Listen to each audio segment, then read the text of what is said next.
So there was this barber that told me how to go down. He just said, go down here and there's a path. So that's what I'm going to try to do.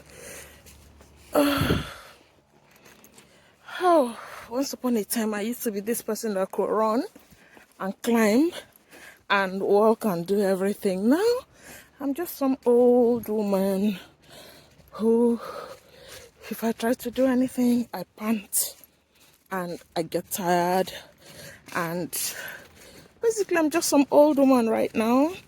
And then the physio said something very annoying to me. When the physio said it, it didn't make sense. But I'm trying to understand it better now. He said to me, he said one of the challenges you're going to have as you try to pick up the pieces of your life is, oh, this is the path to that place I wanted to go to. Wow, there's always a path. The path made clear. That's Oprah. Is it Oprah? Yeah, Oprah Winfrey's book, The Path Made Clear. I read that book. So he said to me, the physio said to me, this is a mashy. It's very mashy.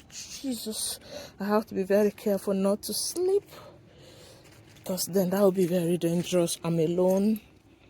I cannot afford to sleep. There's no help around. So he said to me that one of the challenges I'm going to have is I would think that I'm this strong. Oh, okay. So I passed here. I had turned back because I thought that was somebody's property.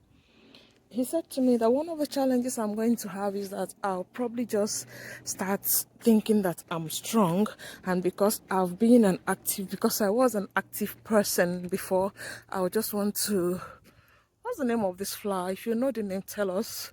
Spring is coming. It's so beautiful.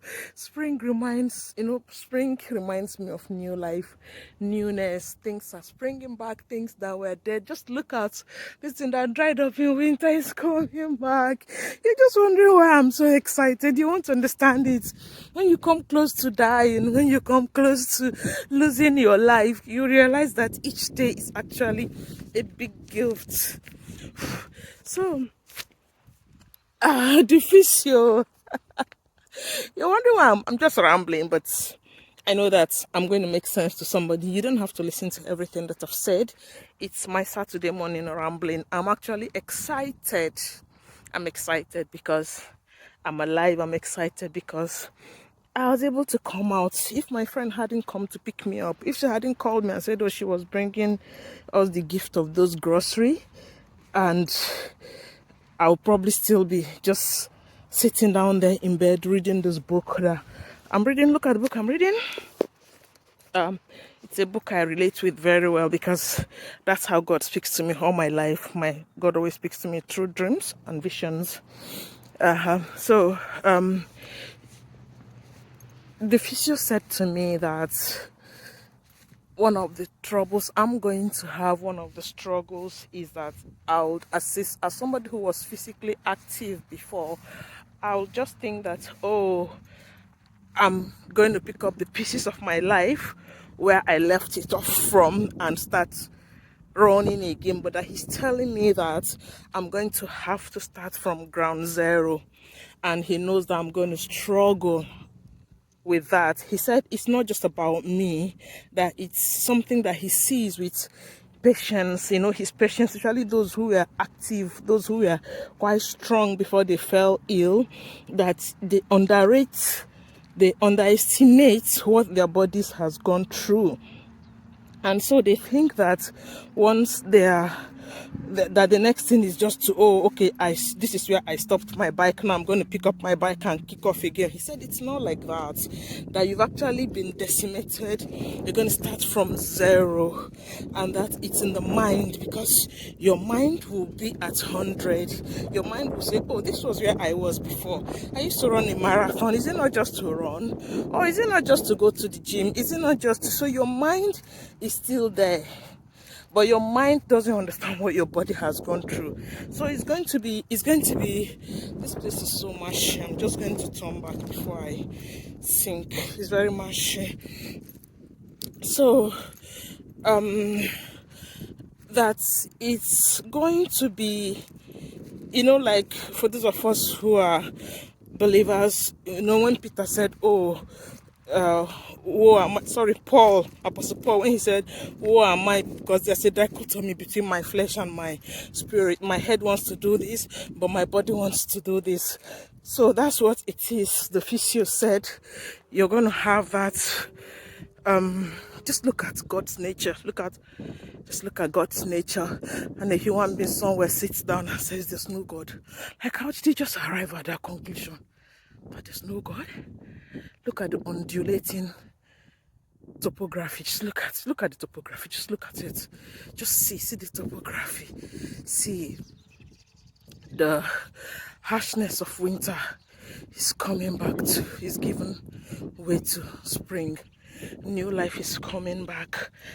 Anyway, I'm tired. I think I've maxed my today's supply of energy. I've maxed out today's supply and it's still morning. I'm going to go back to the football field and just sit in my friend's car until the children are done. It was nice catching up with you. Like I said again, I know I'm rambling, but there must be something you have picked out of here, and I would really appreciate it if there's one thing, whether as a parent who is raising a child, whether as someone who is thinking, oh, I've not found my purpose, I'm just ambling through life, and somebody else has found their calling and is shining, whether as somebody who doesn't even realize that time is limited, you know, like that couple, the elderly couple said to me that her knees are getting younger and she doesn't know for how long she can still do this, and then they go to the grave site of their grandparents and great grandparents and somebody who died in the war. This is the 80th anniversary. Okay, last year was the 70th anniversary of World War II. No, 1945, 2005. I don't know maths. Is it 80th or 70th? I don't know maths, and I'm not ashamed right now. See, after I finished dealing with cancer, I'm not ashamed of anything again. I'm not ashamed of ignorance. I'm not ashamed of defeat. I'm not ashamed of saying I don't know.